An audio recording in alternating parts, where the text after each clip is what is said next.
नमस्कार, मैं हूं रंजीत झा और आप देख रहे हैं द समाचार एक्सप्रेस।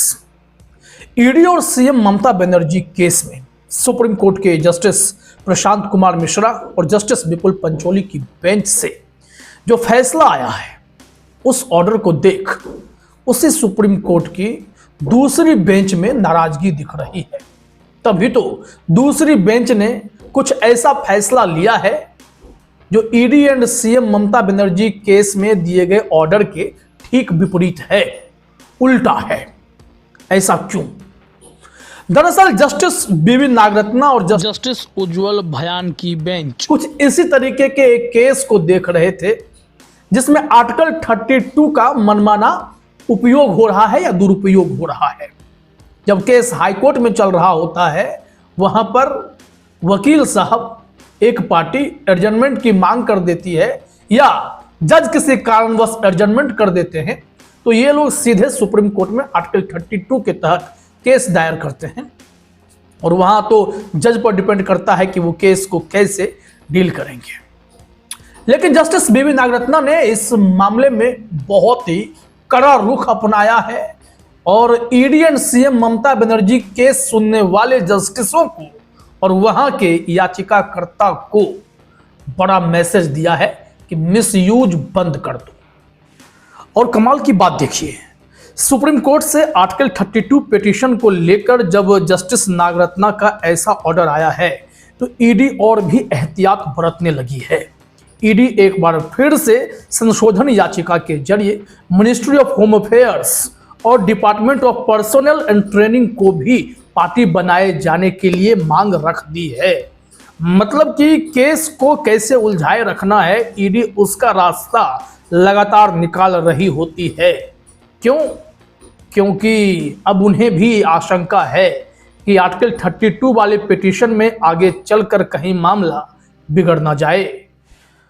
जस्टिस नागरत्ना की बेंच ने क्या ऑर्डर दिए हैं, क्या टिप्पणी की है, वो हम आपको बताएं। उससे पहले यह समझना होगा कि ममता बनर्जी के केस में ईडी ने कोर्ट में क्या क्या गलत रास्ते अपनाए जिसके चलते ऐसी टिप्पणी करनी पड़ी है। आप जानते हैं कि ईडी ने सबसे पहले आईपैक के दफ्तर पर छापा मारा।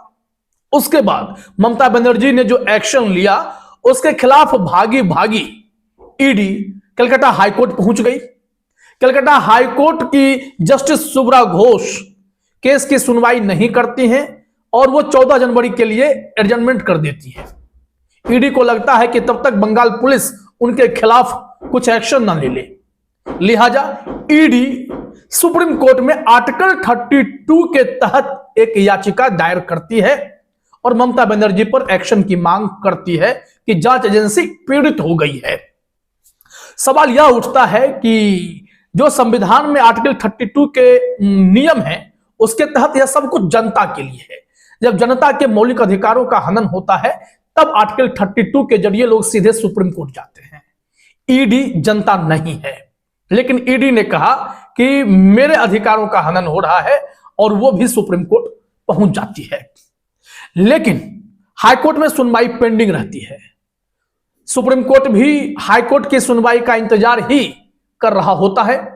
फिर जब कलकत्ता हाईकोर्ट में शुभ्रा घोष इस केस को सुनने बैठती हैं तो ईडी के वकील कहने लगते हैं कि इस केस को यहीं एडजर्न कर दीजिए और आप अगर नहीं सुनेंगी तो कोई आफत नहीं आ जाएगा। हम लोग सुप्रीम कोर्ट गए हुए हैं, सुप्रीम कोर्ट में हमें इस केस की सुनवाई करने दीजिए, वहां से अगर हमें भगा दिया जाएगा तो हम हाई कोर्ट आएंगे।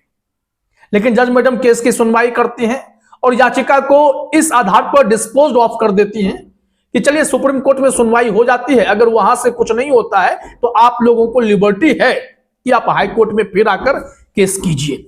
कलकत्ता हाईकोर्ट के इस हैपेनिंग्स पर जस्टिस बीवी नागरत्ना की भी नजर शायद पड़ी हुई थी। फिर उन्होंने सुप्रीम कोर्ट की प्रोसीडिंग्स भी देख ली कि सुप्रीम कोर्ट में आर्टिकल 32 के तहत गए ईडी के खिलाफ कई वकील बोल रहे थे। कपिल सिब्बल बोल रहे थे, अभिषेक मनु सिंह भी बोल रहे थे कि ये यहां पर कैसे आ सकते हैं, अगर इन्हें जाना है तो पहले हाई कोर्ट जाना चाहिए, इस मामले में वहां सुनवाई हो सकती है।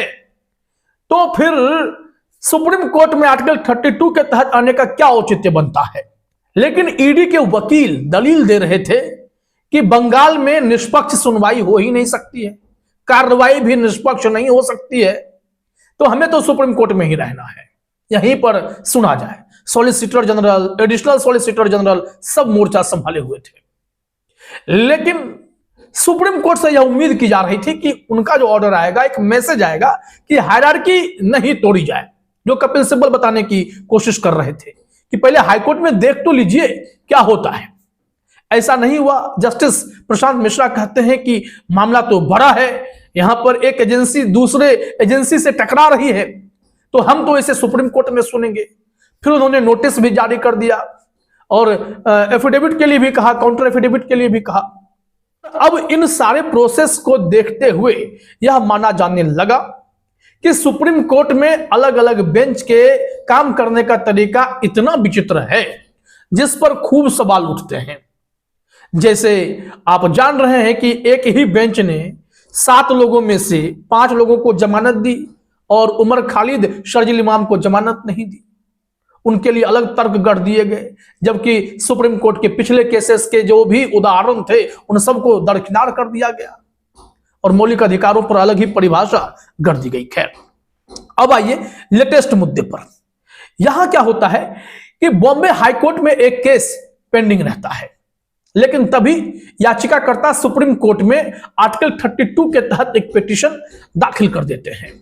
जैसे ही यह केस जस्टिस बीबी नागरत्ना के पास पहुंचता है, वो देखते ही भड़क जाती है। वो कह रही हैं article 32 is being misused, the number of article 32 are exponentially being increased. उनका कहना है कि आर्टिकल 32 के तहत याचिकाओं की बाढ़ सी आ गई है। लोग छोटी छोटी बातों पर, जैसे हाईकोर्ट में एक एडजर्नमेंट होने पर, सीधे सुप्रीम कोर्ट आ जाते हैं, खासकर दिल्ली के आसपास के लोग। जस्टिस बीबी नागरत्ना ने इसे gross misuse of the process of the court of the law बताया, यानी न्यायिक प्रक्रिया का घोर दुरुपयोग। अब ऐसे में आप सोचिए कि ईडी कैसे आर्टिकल 32 के तहत सुप्रीम कोर्ट जाती है और बड़े आसानी से जज साहब इस केस में आगे बढ़ने पर उत्सुकता दिखाने लगते हैं। इस मामले में जस्टिस बीबी नागरत्ना के साथ बेंच में मौजूद जस्टिस उज्जवल बयान ने भी कहा कि आर्टिकल 32 मौलिक अधिकारों की रक्षा के लिए है या आम नागरिकों के लिए है, इसका दुरुपयोग बिल्कुल नहीं होना चाहिए। लेकिन इसके बावजूद ऐसी घटनाएं घट रही हैं। जस्टिस नागरत्ना ने यहां पर फिर से दोहराया कि हाईकोर्ट में मामला पेंडिंग रहने की स्थिति में भी आर्टिकल 32 का दुरुपयोग किया जा रहा है। तो ऐसे में यह सारी चीजें हमारे सामने तो नहीं चलेंगी, हम इस याचिका को डिसमिस करते हैं। लेकिन उससे पहले याचिकाकर्ता के वकील को लग गया था कि मामला बिगड़ चुका है। उन्होंने कहा कि अगर आपकी अनुमति हो तो हम निचली अदालत में चले जाएंगे, कृपया हमें लिबर्टी दी जाए। तो न्यायमूर्ति नागरत्ना ने कहा कि मैं इस तरह का कोई निर्देश देने की इच्छा नहीं रखती हूं। मैं साफ कह रही हूं कि सुप्रीम कोर्ट ने तो कम से कम आपके किसी मौलिक अधिकार का उल्लंघन नहीं किया है। आप सुप्रीम कोर्ट से कोई सलाह ना लें, आप चाहें जहां जाएं अपना आवेदन दाखिल करें, लेकिन हम नहीं सुनेंगे। हमने आपकी कोई स्वतंत्रता नहीं छीनी है। इसका मतलब यह साफ हो गया या क्लियर हो गया कि जस्टिस बीबी नागरत्ना ने अपने आदेश में यह कह दिया है कि न्यायालय की प्रक्रिया का दुरुपयोग किया जा रहा है। अब जरा सोचिए कि ईडी की मांग कैसे सुप्रीम कोर्ट में मान ली जाती है। ED versus CM Mamata Banerjee की इस लड़ाई में सुप्रीम कोर्ट की जो भावना उस दिन दिखाई पड़ रही थी, वो क्लियरली लग रही थी कि भाई ईडी एक जनता है और उसके मौलिक अधिकार का हनन हो रहा है, और ऐसे में सुप्रीम कोर्ट उसके साथ खड़ा है। जबकि कपिल सिब्बल, अभिषेक मनु सिंह भी जो व्याख्या कर रहे थे, उसे भी नजरअंदाज करने की कोशिश हो रही थी। लेकिन जस्टिस बीबी नागरत्ना ने साफ कर दिया है कि ये जो आर्टिकल 32 का चलन बढ़ चला है, हाईकोर्ट में केस एडजर्न होने पर, पेंडिंग रहने पर सुप्रीम कोर्ट आ जाना, यह सही नहीं है। इसमें सही ढंग से आगे बढ़ना होगा ताकि न्यायिक प्रक्रिया का दुरुपयोग ना हो पाए। आप भी कमेंट करके बताइए कि एक बेंच के काम करने का तरीका और दूसरे बेंच के काम करने के तरीका में कितना फर्क महसूस कर रहे हैं और निष्पक्ष और न्यायपूर्ण क्या है, आप भी लिखिएगा। फिलहाल इस वीडियो में इतना ही। आप तमाम साथियों का हमसे जुड़ने के लिए बहुत बहुत धन्यवाद।